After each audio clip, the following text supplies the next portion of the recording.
something about compressor for sure. And you have something about that's a calculation, and you have something about pump. Okay, the one that is similar to homework that you have, and the homework that the example is copied from the textbook, right? Anyone, no one should have any problem on that. And there will be the problem about the what else? What else the calculation you have? Gas pipeline. Weymouth equation, Cantor equation. I will have to find a way to have you do that kind of calculation for sure. Okay, no doubt about that. So calculation on Weymouth equation or Cantor equation, that has been the exam. So you have 3 already, and we have. It will be one more, which is I don't know what it is. Maybe heat transfer or something. I will think about it and tell you more. Probably will be heat transfer part. The same as your homework, but I may change the number. And we will have closed book part. Everything is closed book actually. The equation will be given, and we will have. I'm not sure if we have more calculation. We may have more calculation, and I just tell you what it is, and you have all exam. You can practice the compressor question on the last day exam. That's the same as a homework, right? Did you practice that? Okay. Each compression ratio for each day has to be the same. So today, I want volunteer. Oh no, not any volunteer. Who get 120 last time? 119, 118, 117. Math, how much do you get? You get? Oh, 115. Anyone more than him? High score. Ajidim, what do you get? Okay, that will be our. I need one more volunteer to just quickly answer the question. Okay, another student. 116, 115, 115, 114. Who's 114? 114, 113. Who get more than 114? Matt, how much do you get again? So it will be you and okay. So I asked for 2 students because I want to go quickly. This class, there's no calculation, but you have to do memorization. So pay attention, okay? Gas process, we have gas sweetening process. Gas sweetening process is to remove acid gas, and we have gas dehydration. Gas dehydration is to remove any water vapor. Before we do gas dehydration, we have to do separator first. Separator separates all free water out, but it have water in the vapor of gas stream. It's not dry yet. It's not 7 pounds per million standard cubic foot yet. So we have to dry it more. Okay. We have gas processing part. Gas processing part is not. We don't really talk about it much. Okay. These 3, I just tell you that it is there. We don't talk about it. It is in the gas plant. So. And we only talk like which part is on the list, which part cannot be on the list, right? Okay. The part that can be on the list is acid removal, gas treating. Okay. That can be on the list. And dehydration can be on the list. Not every time that it will be on the list. Not every time. Only sometimes it will be on the list. If you have a lot of gas production and you have sour gas and it's wet, so you have to remove acid first and then do dehydration. And sometimes you have just dehydration unit. Sometimes you don't have any and you treat everything at the gas plant. Okay? Alright. When it's go to the gas plant, you have acid removal. After you remove acid, we will have acid gas and sweet gas. Sweet gas will be treated further by remove water. Okay? Remove acid and then remove water later. For the acid gas, we do some conversion to change from acid gas to elemental sulfur. Did you memorize it, Matt? Not yet. Okay. What you have to memorize is first we remove acid. That's what you want to memorize. Later we remove water. So these three parts over here.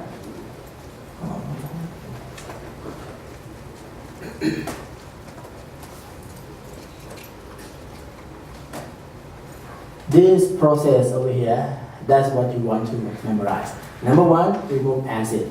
Acid gas we change to elemental sulfur. For sweet gas, we further remove water. Done. Okay, after you remove water, this part is about gas plant. Actually, everything here can be at the gas plant too. Sulfur, change from acid gas to sulfur, that part is not on the gas plant. Okay, that's not on the list. The part that can be on the list is just acid removal and water removal. Okay. After we remove water, we may remove mercury, if there's mercury in it. And then in the gas plant, they can remove nitrogen. We cannot remove nitrogen at the list. To remove nitrogen, there are several processes. One of the processes is to do cryogenic process. Make it cool, very, very cold. Okay. To do cryogenic process, gas has to be bone dry, very, very dry, almost no water. Then we can do cryogenic process. Cryogenic process is to remove nitrogen. Okay, that's one of the purpose for cryogenic process.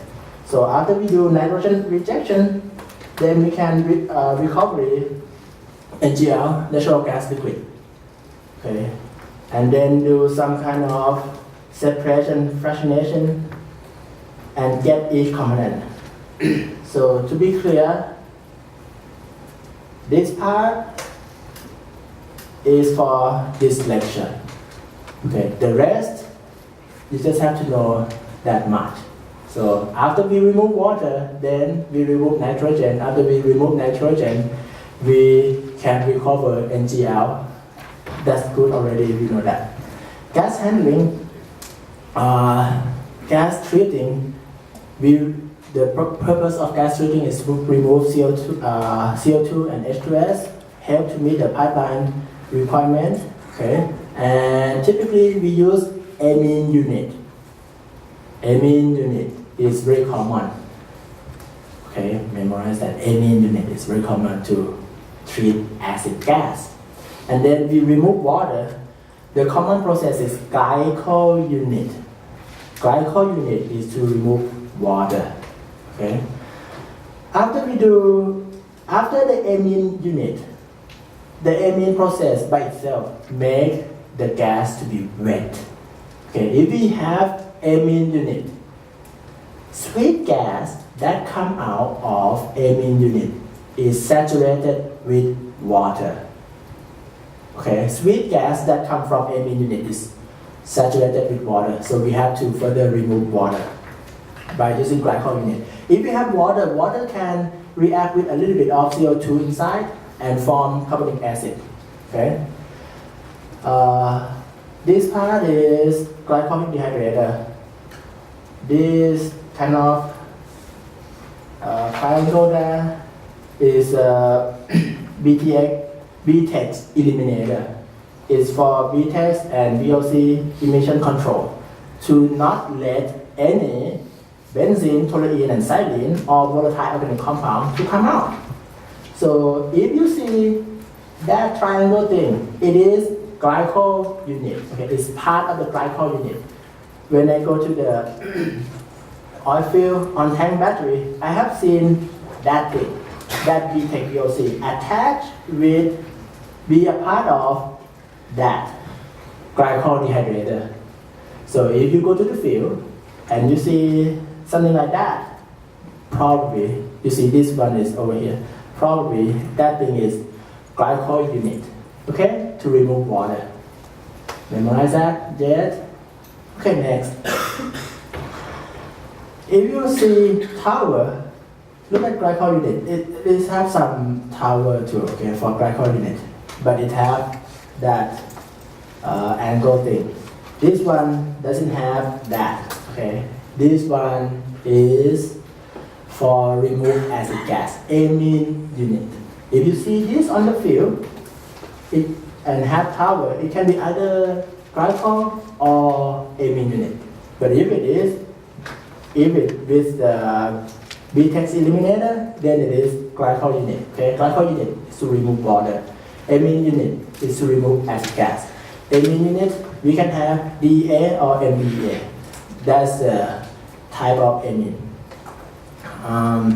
In the gas processing part, after we remove any acid gas, any carbon dioxide, any H2S, then we can do fractionation to get each component separately.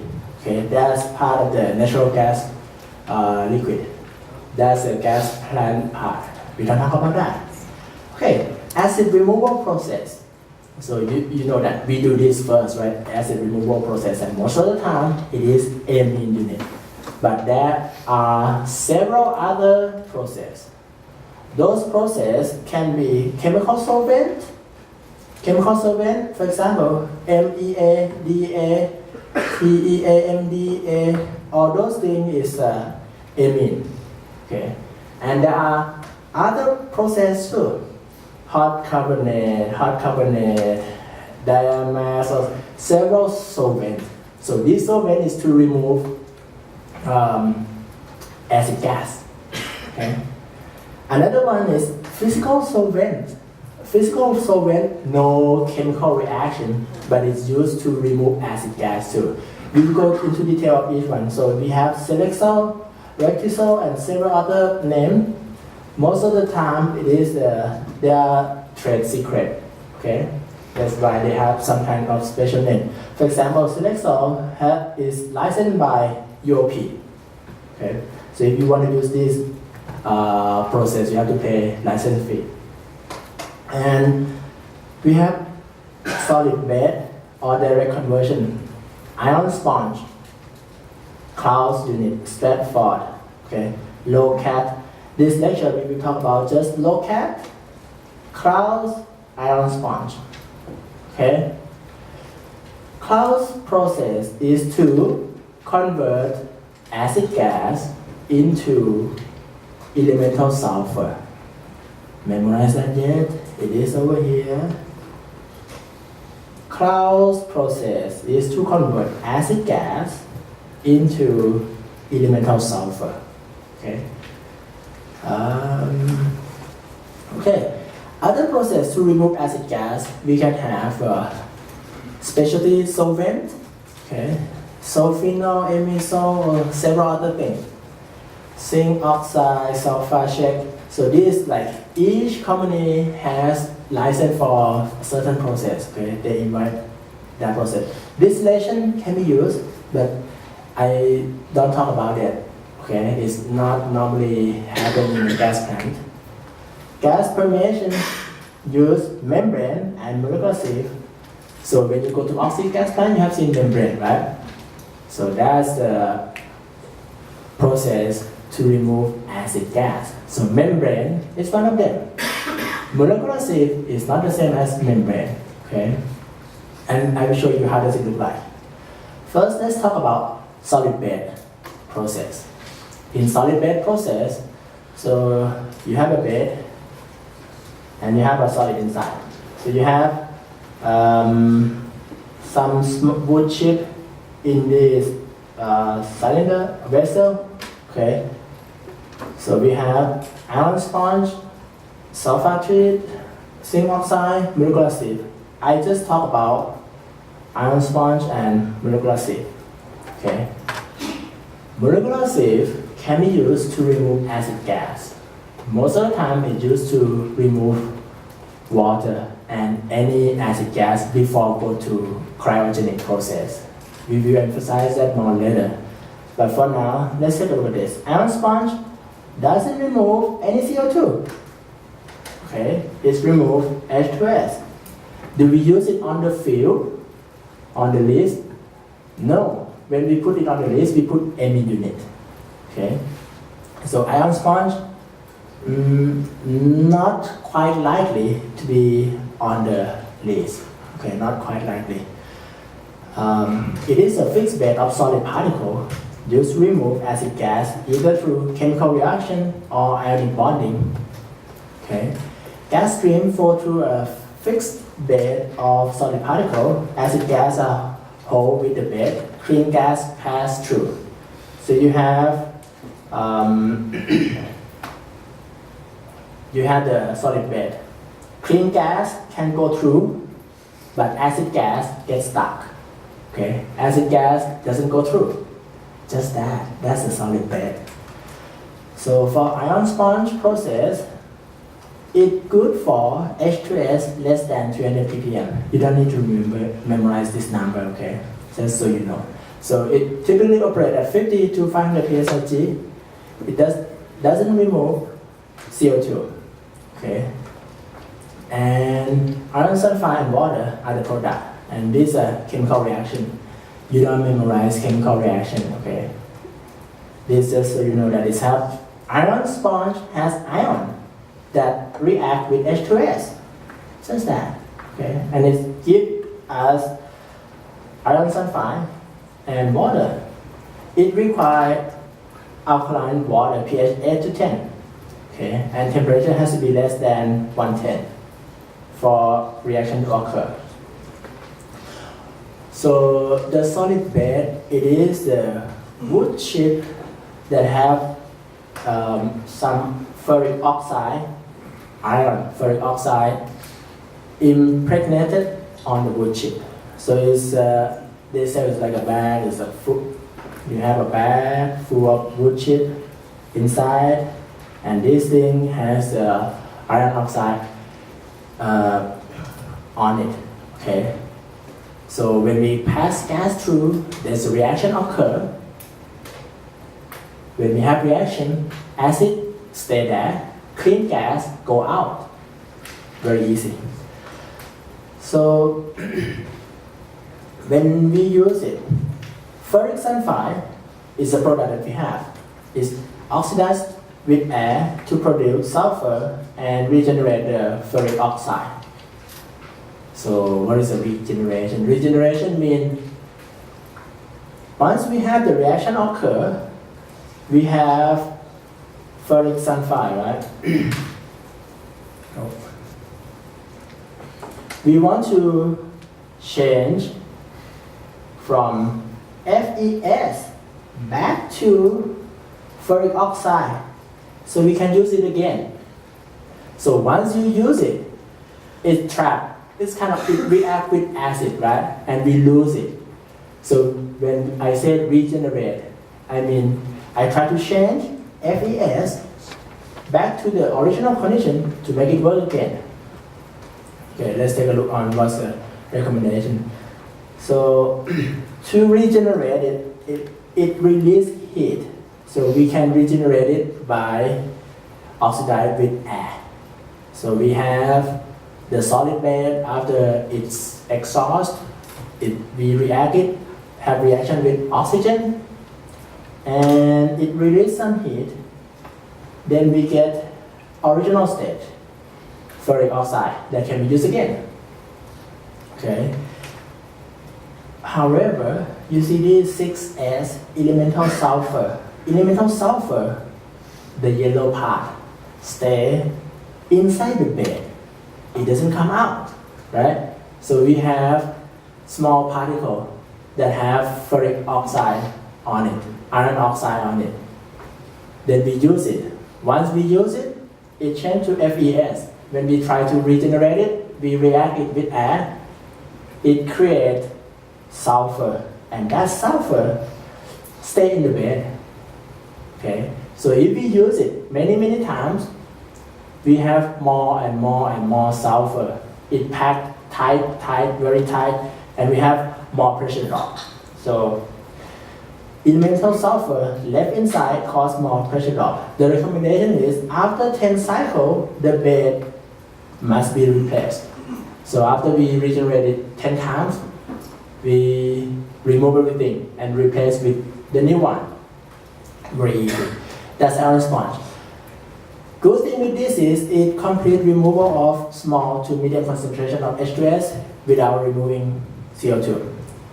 Relatively small investment for small moderate gas volume compared with other process, equally effective at any operating pressure.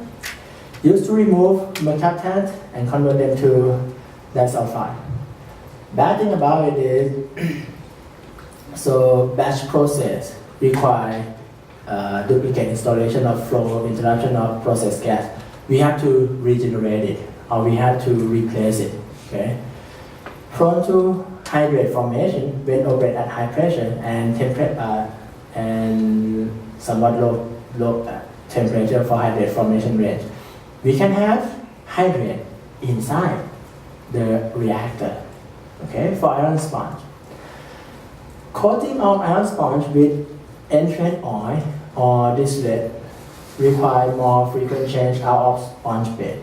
So the bed, ferric oxide, iron oxide, not just covered by elemental sulfur, it can be covered by oil too. So that's if we have oil in the gas stream, a little bit of oil, we have to change the bed more frequent. It effectively removes mercaptan that has been added for odorization. If you want smell, it removes any smell. Okay. We have another solid bed, sulfur treat process. It is similar to iron sponge. Utilize chemical reaction of ferric oxide or iron 3 with H2S. So this time, same as iron sponge, is remove H2S but not CO2. Look at this slide. Proprietary iron oxide co-product mixed with porous bed. We don't know what it is. It is proprietary information. Okay? We don't know what it is, but it works. Work better at elevated temperature up to 130. No pH level required. So in iron sponge, we have to have alkaline, right? pH has to be 8 or something. This time we don't have a requirement on pH. Beds are not regenerated and must be replaced once we use it. So when we use the bed, it captures H2S, and after a while we buy a new one. We take all things out, put a new one in, done. So that's a sulfur treat process. I have a question. Yes. Why is the fact that it removes H2S without CO2 an advantage? Because you mentioned that for the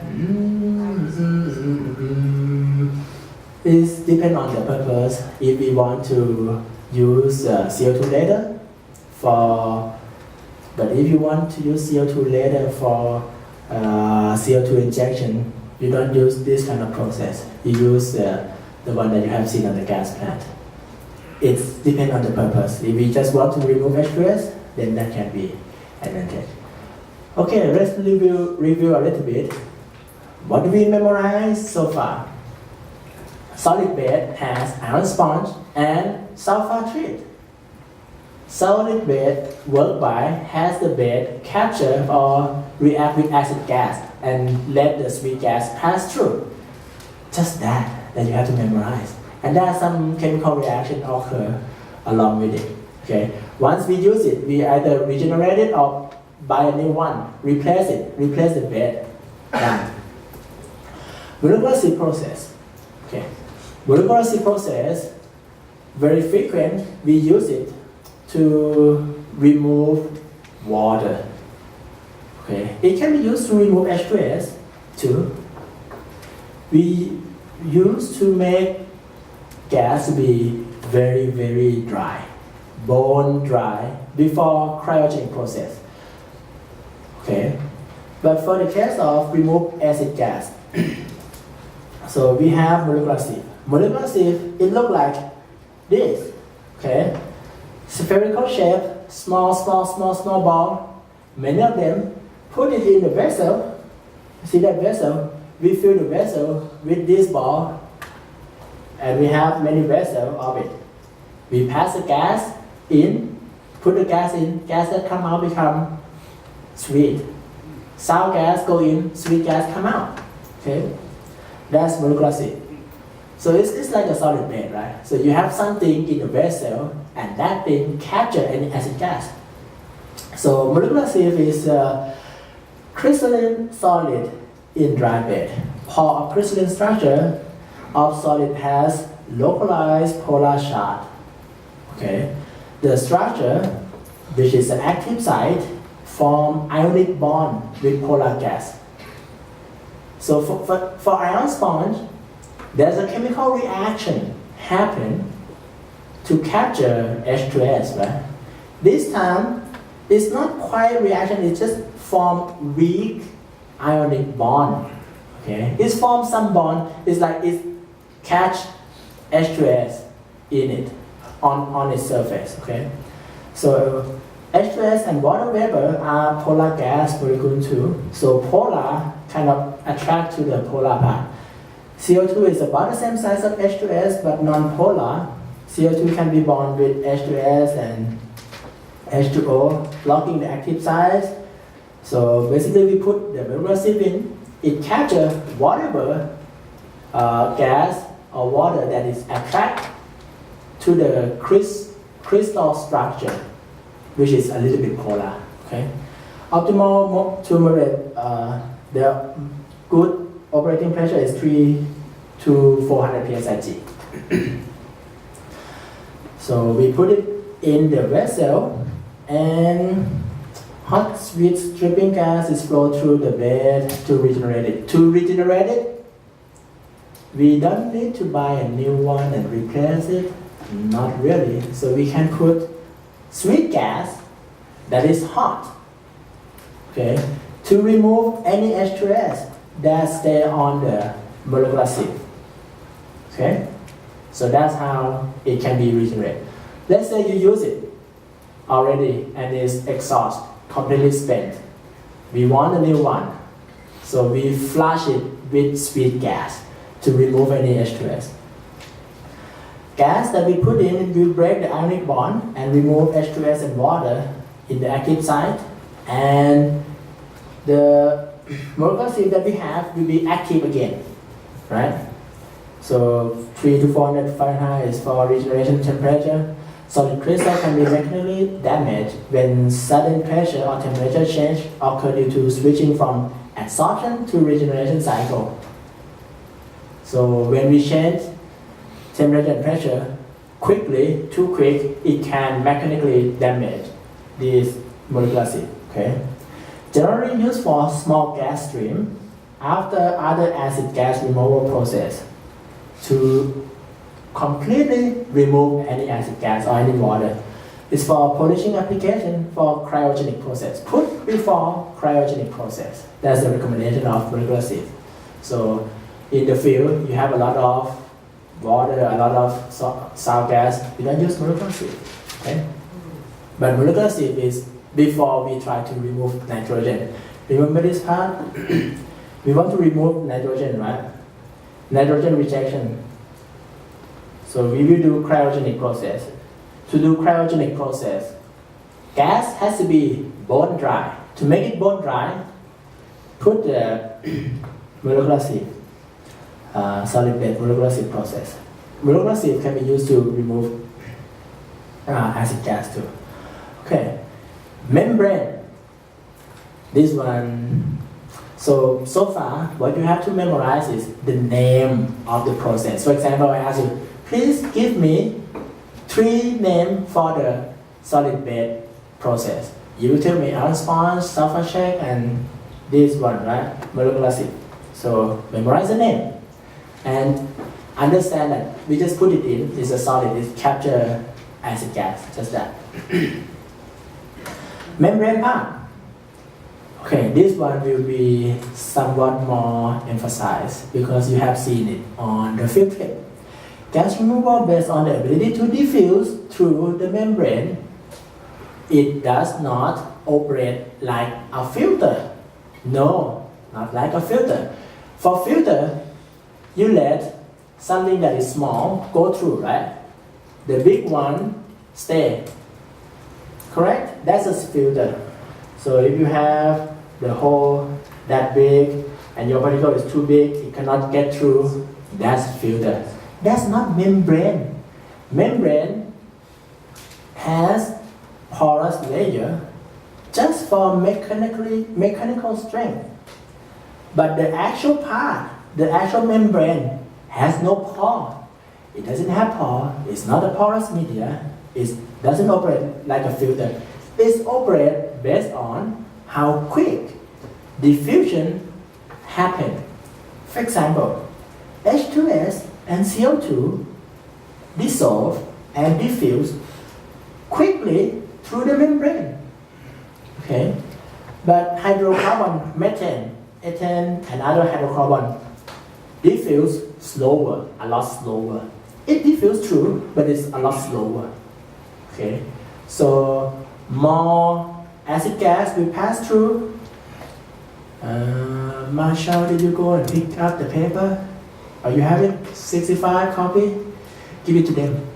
Okay. So we have methane, ethane, and other hydrocarbon. It can go through, but it goes through slower. Okay. Other hydrocarbon, it can go through slower.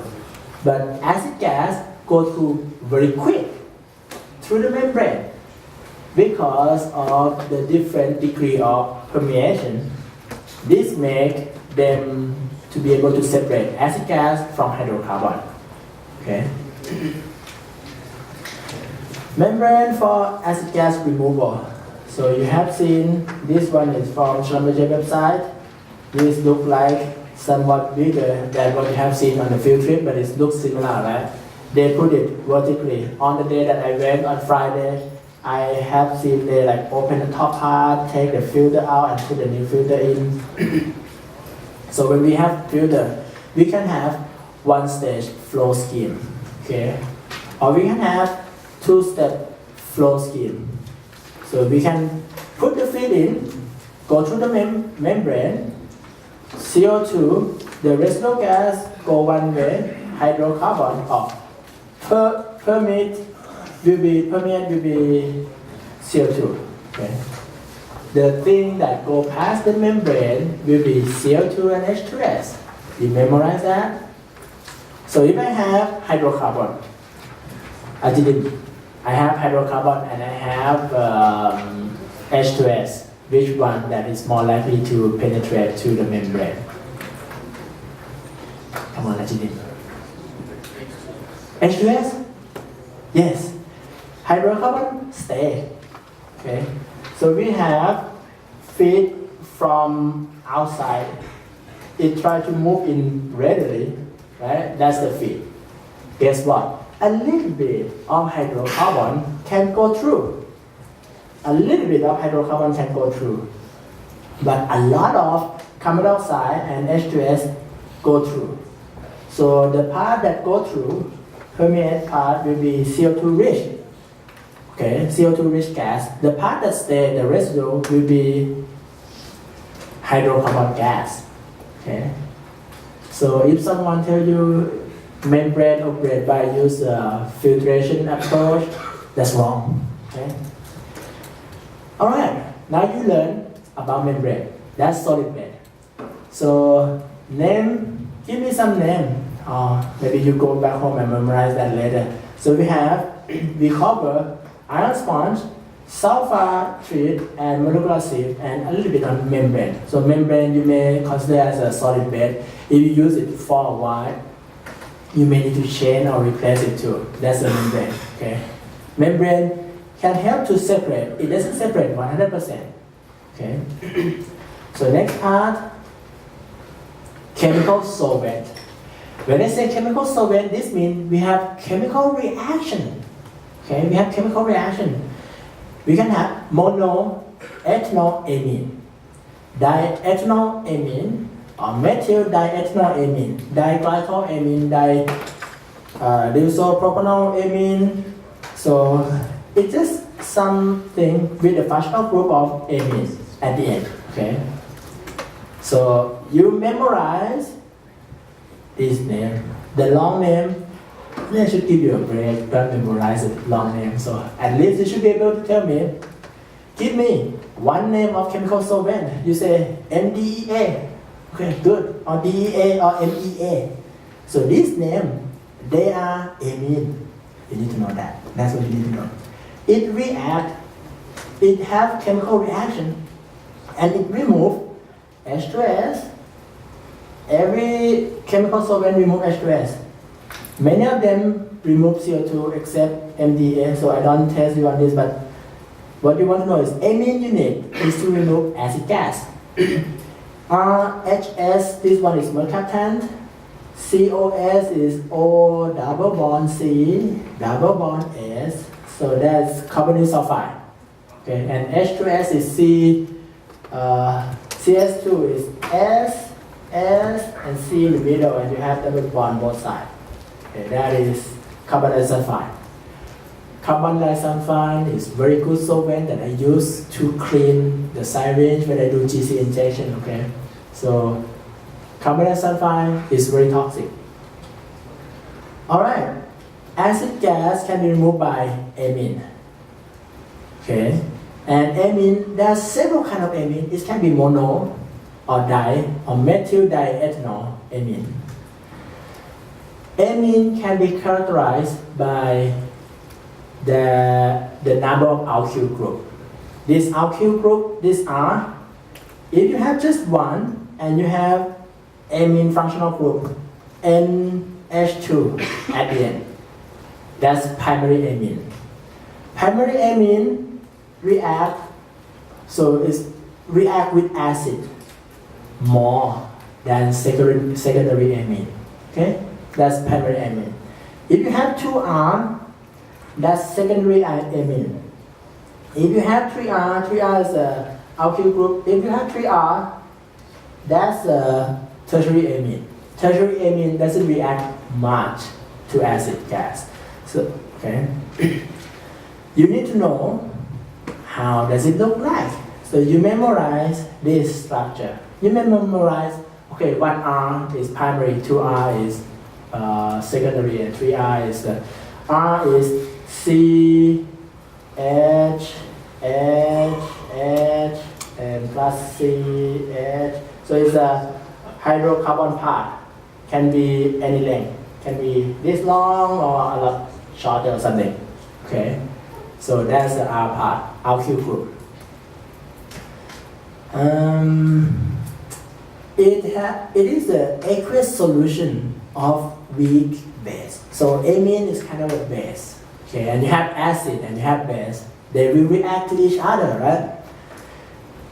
It have a chemical reaction with and absorb the acid gas. I use BU here. Okay, absorb means take it into itself or the bulk phase. I will clarify more about absorb and adsorb later. But just so you know, we put base to react with acid. So amine is a weak base. We can regenerate it by change temperature and temperature. Hot amine, most of the time it tend to release acid gas. Cold amine react with acid gas and release heat. So this means we should have cold amine to capture acid gas. And when we want to remove the acid gas, we make it hot. Okay, that's a regeneration process to make amine that is already used to be new and can be used again. Look at this amine process. It's based on the property of amine. It decreases from base property, decrease from primary to tertiary respectively. So primary amine react more than secondary amine. It's kind of less base when you have more R. Okay, so primary amine reacts stronger to CO2 and H2S than tertiary amine. The process part, we have sour gas coming in. We put it into inlet scrubber to remove any free layer of water, and it's flowing to the absorber tower. Okay, so we have gas go up to the tower. Gas go up. Lean amine means amine that doesn't have much H2S in it. Almost pure. Okay, almost pure amine go down. So we have counter current process in the tower. So we have tower. You have seen tower in the field trip, right? It look very tall. That's a amine tower, absorber tower. Okay, very tall. Inside the tower, there are tray. Tray, are you here today? How many tray? Okay, we have tray inside the tower. So those tray is to increase the surface area and allow gas to kind of touch with the liquid part, right? Increase the surface area, increase the reaction, help to reach the steady state quick. Okay, so that's why in the tower we have tray. We have many tray, maybe 20 tray inside, depending on how tall. Okay, more tray means more removal. Okay, if you have bigger diameter, means bigger reactor, more acid can be removed. So what happens is we have almost pure, or we call lean amine, flow from the top. Okay, sour gas go from the bottom, go up. Okay, through tray, several tray, about 20 tray. Chemical reaction happen. Okay, gas will come out from the top and become sweet gas. H2S will be gone. Okay, CO2 will be gone, depending on what kind of amine that we use. If we use MEA, it removes CO2 too. Okay, so this amine thing doesn't remove mercaptan, but I don't test you on this. Okay, no, not test you on this, but I will test you whether you know or not that amine remove acid gas. That's what you have to know. So rich amine come out at the bottom. Ajidin, what is rich amine? Matt? Rich amine is the lean amine with the acid dissolves in it. Okay, yes. Rich amine is amine that is not quite pure. Amine that have a lot of acid. I think I should change, not just two of you, maybe change for other people. So all of you pay attention. So rich amine come at the bottom. What you have to memorize is rich amine come at the bottom. At the end, all exam look like this. You see this? Number 1, number 2, number 3, number 4, number 5. You need to know which part is acid gas, which part is sour gas, which part is sweet gas, rich amine, lean amine. Number 1 is what? So you have to know that. Okay? Let's go back. So in this tower, rich amine come at the bottom. So rich amine has a lot of H2S. We want to remove regenerate amine. So we have amine go into another tower. This tower is a regenerator. I told you that hot amine release gas, right? To regenerate it, we put it in another tower and we make it hot. So when we make it hot, rich amine that contain a lot of H2S CO2 will go to the bottom. And where did it go? Spill from here, and from rich amine become pure amine, become kind of clean or very pure lean amine. So you regenerate it by increase the temperature, make it hot. Okay, that's how we regenerate it. Remove any acid gas from rich amine so that it becomes lean amine, and we can use it again. Lean amine comes from the top, and we have countercurrent process. Okay, that's how we regenerate it. When we regenerate it, we have acid gas come out over here. Okay, acid gas go through this drum and then go out from the top. So this process gives us acid gas. Acid gas comes during the regeneration process. Okay, that's where we have acid gas. And sweet gas comes from absorber tower.